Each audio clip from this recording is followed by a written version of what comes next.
like, you don't have my back anyways. And, Max, you're going behind my back and talking to the victim's family. Right. What? You know what I'm saying? You're my fucking best friend, dude. Right. You know, I mean...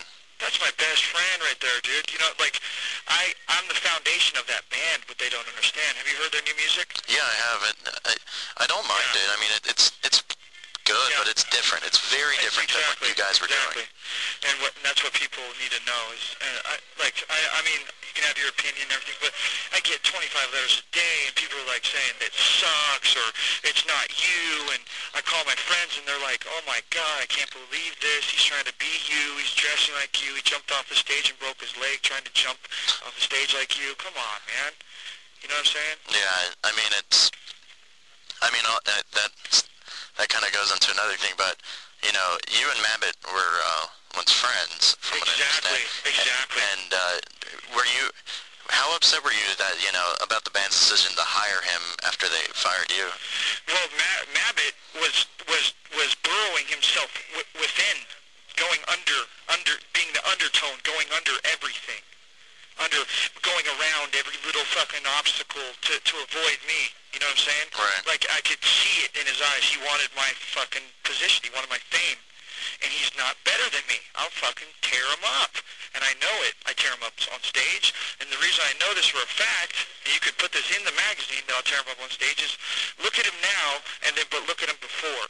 Before, after. He looks exactly, he even wears his fucking little, like his little flavor saver mustache thing like me now, man. Come on. You know what I'm saying? Yeah. Come on, man. He went from fucking little emo kid to fucking hair metal boy or whatever you would call us. I don't know. You know what I'm saying? Yeah, I mean, there's definitely, you know, visual cues of that, but I mean, can't you argue that's kind of what the fans want, or? Yeah, exactly, but you need to be true to yourself, man. You need to be true to yourself. You shouldn't drastically change overnight, dude, just because you join a band. Lead that band in a different way, because fucking my aura was in that band, and when I left that band, I took everything with it. Right, right. Well, you know, with the band, you know, going on with what's up now, what are you say, what are you doing in prison? Are you writing music? And oh, God. Oh, my God. There's a storm coming, man. Here's the thing that was supposed to go down. I wasn't supposed to tell anybody this. July 19th, I was supposed to fly to Virginia and record an album with ex-member Omar Espinoza. Right. But everybody thinks quit the band because of me, but in all actuality, quit the band because Max punched him in the face, and he wanted to kill him. That's what really happened. Anyways, I was joining a band with him and old Love Hate Hero members. There's ex-Love Hate Hero members. We're going to Elvis. Elvis was pissed because they turned their backs on me, our producer, you know. And so he paid the tickets, he did everything. And the day after I come on the news, we have, you know what I'm saying. And I was supposed to fly to Virginia on July 19th and record an album. Right. And they were fucking furious, man. The band, Max was so furious, like, just let it go. You know what I mean? Right. I need that. Maybe if I would have followed.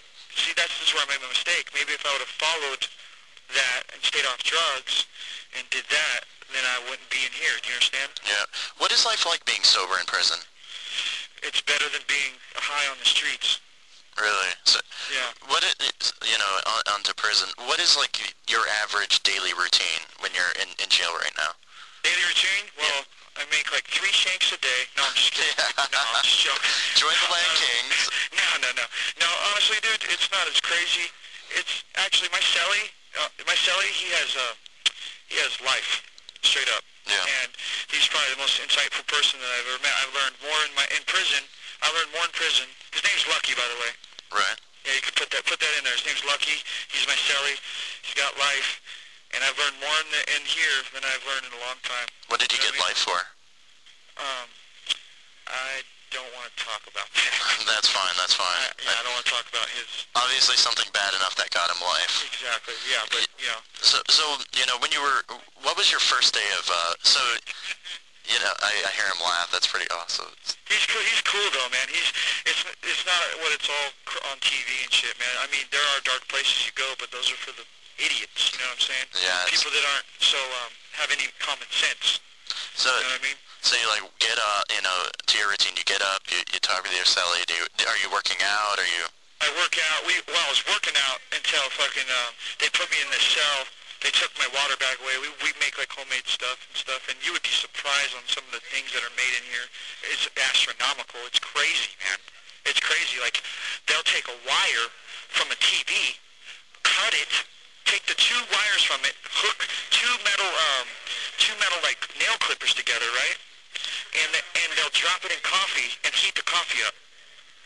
It's crazy. Like, they'll plug it in, you know what I mean? They just make shit. But my routine is basically I wake up, they pop the door, go to breakfast at, like 4 o'clock in the morning or something like that, 5 o'clock in the morning, come back, go back to my cell, wait about an hour, come back out.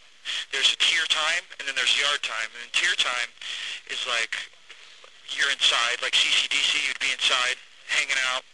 Then you go out to yard with the whole yard, and then you play basketball, work out, play volleyball, smoke cigarettes, do push-ups, play handball, which is a really fun game. You know what I mean? Yeah. And then go back to your cell.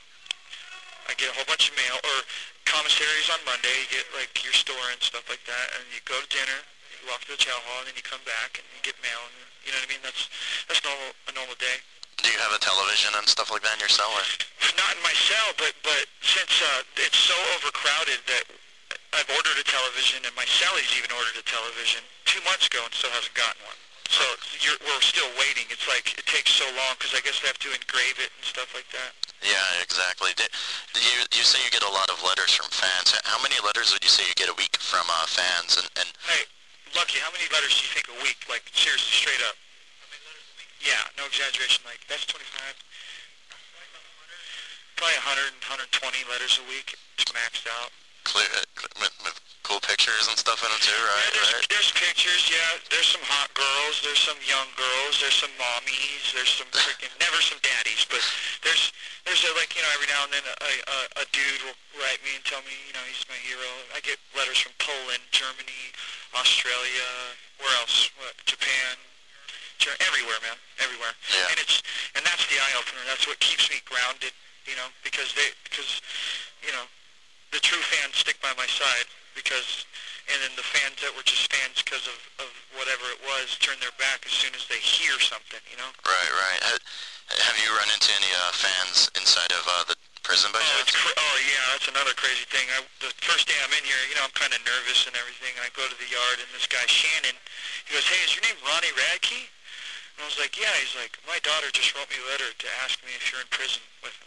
And then I had a couple other people had to sign their kids' pictures and write a couple people letters. So I would say I got kind of a status in here, and I got a lot of people that have my back, and it's not like I got to look over my back every second, which you do most of the time, but Yeah. With what goes on in jail, have you, with what goes on in jail, is it anything like, I guess, Oz? Are you familiar with Oz? Or? Nothing like Oz, bro. But shit can happen like that if you're stupid, Yeah. And there's drugs in here too, man. I got a buddy from in 13, or his name's Miles, and I've known him since he was 13, And he was my cellie in CCDC, and now he's next door to me, and I can see him through the window, and we do all this crazy sign language, like faster than you can even imagine, man. Like you can read it, it's like fucking crazy. And he's like, "If you do any drugs, I'm gonna beat your ass." And so like I got all these people watching out for me, like my cellie, Watching out for you. I mean, drugs have been, a real bane to your existence, it seems.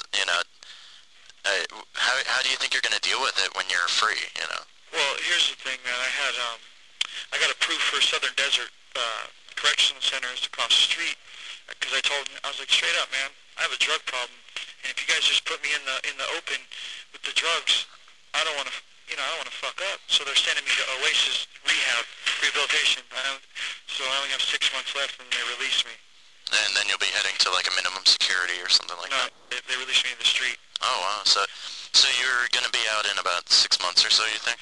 Either that or I'll be out in February, straight up. Yeah, I mean, that's about the amount of time with your time served. So what do you, when you do you think about